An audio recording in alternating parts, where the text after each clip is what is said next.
عزیزان محترم، تین چیزیں میں نے کل آپ کی خدمت میں بتائیں کہ اس اضطراب کی کنڈیشن کے اندر انسان کیا کر سکتا ہے۔ پہلی چیز ہے کہ انسان اپنے آپ کو اللہ کے ذکر سے دور نہ کرے۔ جو اللہ کے ذکر سے دور ہو جاتا ہے تو پھر انسان کی زندگی مشکلات ہوتی ہیں۔ دوسری چیز میں نے آپ کی خدمت میں دی کہ انسان یقین اور رضا کی منزل پہ پہنچنے کی کوشش کرے، جسے یقین ہو خدا ہی بہتر جانتا ہے، خدا بہتر کام کرنے والا ہے، انسان وہاں راضی ہو جائے۔ انسان جتنا راضی ہوگا اتنا انسان بہتر ہوگا۔ انسان اپنی زندگی میں بھی راضی رہے، بہت ساری چیزوں میں جو اللہ نے اس کو دیا ہے اس کے اوپر انسان جو ہے وہ رضا جو ہے وہ اختیار کرے۔ تیسری چیز میں نے آپ کی خدمت میں پرہیز کرے، انسان بے چینی سے کیا ہوگا، کیسے ہوگا، اب کیا ہوگا، یہ ہو گیا، وہ ہو گیا۔ اس سے بہتر ہے انسان اس مشکل کو حل کرنے کی کوشش کرے، اور اگر حل نہیں کر سکتا تو امام فرماتے ہیں صبر کرے۔ چوتھی چیز جو ہے وہ آج کے ان حالات میں وہ زہد ہے، یعنی انسان دنیا سے بہت وابستہ نہ رہے۔ جتنا انسان دنیا سے اٹیچ رہتا ہے اتنی اس کی بے چینی ہے۔ ذرا سی چیز، بٹ کوائن گر گیا، فلانا فوریکس گر گیا، شاید میں نے 1 روپے بھی نہیں لگایا لیکن میں اس ٹینشن میں ہوں، گولڈ کہاں جا رہا ہے، فلانا کہاں جا رہا ہے، کیونکہ میری وابستگی بہت زیادہ ہے۔ جس کا کام ہے اس کا کام ہے، جس کا کام ہے ٹھیک ہے، ہو گیا۔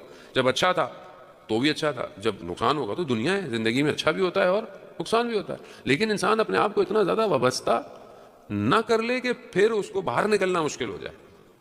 ابھی آپ کے سامنے جو دنیا کے حالات ہیں، اس کو کم از کم یہ انسان پریکٹیکلی اپنے آپ کو، یہ موقع ہے، اپورچونٹی، انسان اپنے آپ کو دنیا سے باہر نکالے، خواہشات سے باہر نکالے، لگژری سے باہر نکال کر اپنی نارمل زندگی کی جو چیزیں ہیں۔ ویسے بھی بڑا دل جب خفا ہو تو کوئی چیز اچھی نہیں لگتی۔ جانے محترم، رسول خدا حضرت محمد مصطفیٰ صلی اللہ علیہ وآلہ وسلم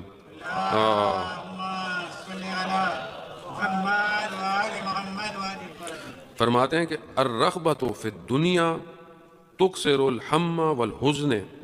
فرماتے ہیں کہ دنیا میں رغبت ہونا، دنیا کی طرف اٹیچمنٹ ہونا، غم کو اور حزن کو بڑھا دیتی ہے، اور زہد ہونا یعنی اٹیچ نہ ہونا دنیا سے، وہ دل کو بھی اور بدن کو بھی سکون دیتا ہے۔ ابھی انسان کو جس چیز سے اٹیچمنٹ ہو، ذرا سی بھی چیز سے، بچوں کو اٹیچمنٹ ہوتی ہے کھیل سے، کھلونوں سے، گیجٹ سے۔ ابھی اوپر نیچے کچھ ہو جاتا ہے تو بچہ پریشان ہو جاتا ہے کہ کہاں ہے۔ ہر بچے کی اپنی کوشش ہے۔ اسی طرح ہماری بھی، ہر آدمی کی کسی نہ کسی چیز سے اٹیچ، جتنا اٹیچ ہوں گے اتنا زیادہ غم زدہ ہوں گے۔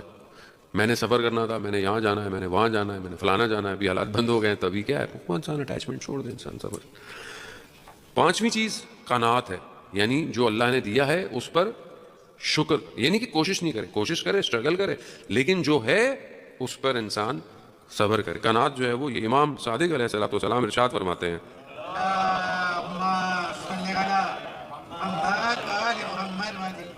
امام فرماتے ہیں من قنع بالمقسوم استراح من الہم والقرب والتعب۔ امام فرماتے ہیں جو اپنی تقدیر اور قسمت پر قانع ہوتا ہے وہ غم سے اور تھکنے سے امان میں آ جاتا ہے۔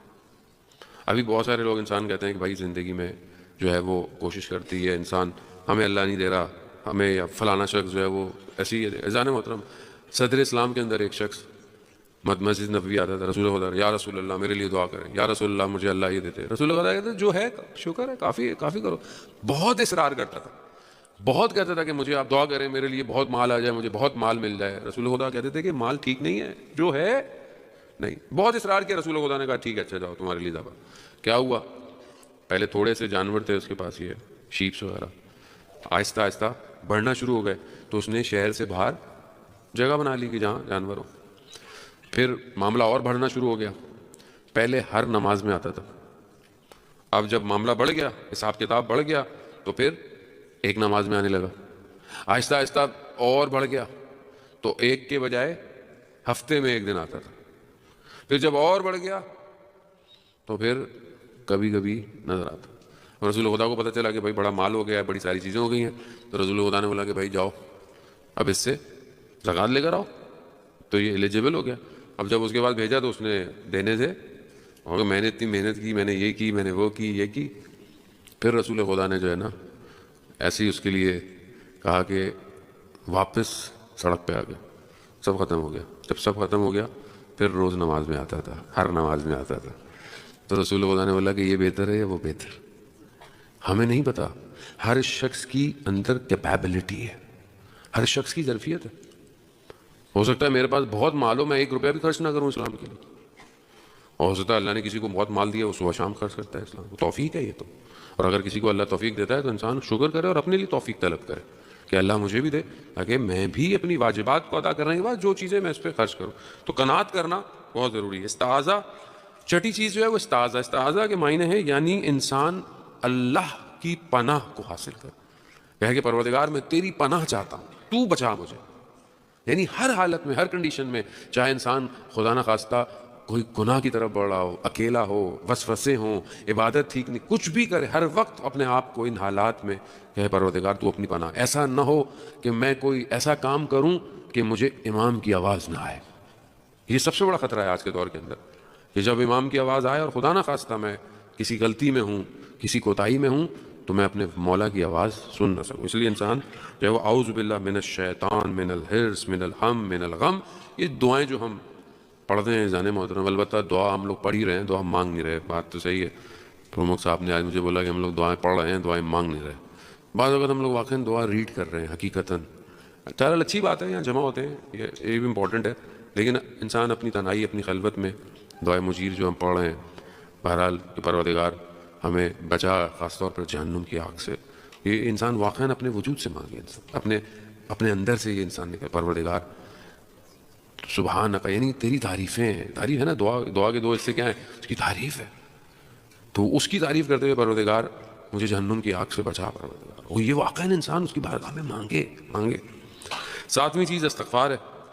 جو انسان زیادہ استغفار کرتا ہے اس کی غم ختم ہو جاتے ہیں. آٹھویں چیز نماز شب تہجد پڑھنا ہے. امام جعفر صادق علیہ السلام ارشاد فرماتے ہیں، درود بھیجتے ہیں محمد وعلیہ.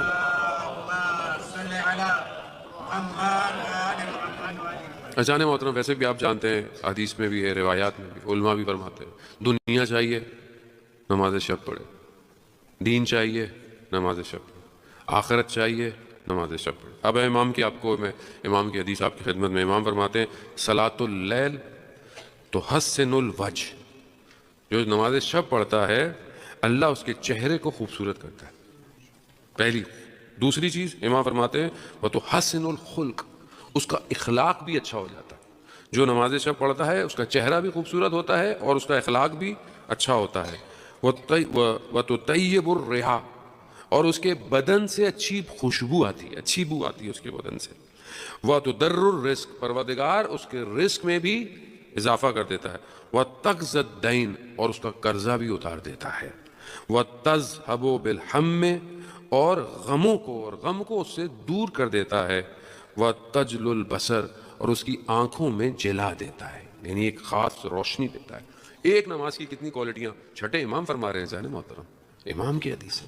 وہ انسان واقعاً چاہتا ہے اس کا اخلاق اچھا ہو، اس کا چہرہ بہتر ہو، اس کے رزق میں اضافہ ہو، اس کے قرضے دور ہو جائیں، اس کے غم ختم ہو جائیں. اور کیوں نہ ہو کہ جب انسان رات کی تنہائی میں جب اس کی بارگاہ میں الاف الاف الاف کرتا ہے تو انسان ایک ایک کر کے اپنے گناہوں کو اس کے سامنے رکھتا ہے اور مناجات شعبانیہ کا جملہ کہ پروردگار میں اپنے گناہ کو تیری بارگاہ میں وسیلہ لے کر آیا ہوں، تو نہیں بخشے گا کون بخشے گا. خوب یہ ماہ رمضان میں اپورچونٹی ہے، انسان ویسے بھی جاگ ہی رہا ہوتا ہے تو انسان کوشش کرے کہ اللہ کی بارگاہ میں چاہے چلے. نویں چیز توکل ہے. انسان ان حالات میں خدا پر توکل کرے کہ جس پہ ہم پہلے بہت گفتگو کر کے امام علیہ علیہ السلام کی ایک حدیث آپ کی خدمت، من توکل علی اللہ ذلت لہ الصعاب وتسہلت علیہ الاسباب. جو بھی خدا پر توکل کرتا ہے مشکلات اس کے لیے آسان ہو جاتی ہیں اور اس کے لیے ایسے اسباب، ایسے وسائل پیدا ہوتے ہیں کہ جو اس کو چیزوں کو حل کر دیتی ہیں. اور آخری چیز ہے بہرحال دعا ہے. بہت ساری دعائیں ہیں. اگر آپ مفاتی دیکھیں تو ہم اور غم اور دل کی سچویشن کو، دل کو مضبوط کرنے کے لیے بہت ساری دعائیں، چھوٹی چھوٹی دعائیں انسان جو ہے وہ پڑھے. جان محترم، امام ایک دعا آپ کی خدمت میں پیش کرتا ہوں. امام جعفر صادق علیہ السلام فرماتے ہیں کہ جب بھی تم مشکلات میں مبتلا ہو تو جب انسان نماز پڑھتا ہے خاص طور پہ سجدے گاہ، تو اس پہ جو ہے وہ اپنا جو ہے وہ ہاتھ جو ہے وہ سجدے کی جگہ پہ رکھے اور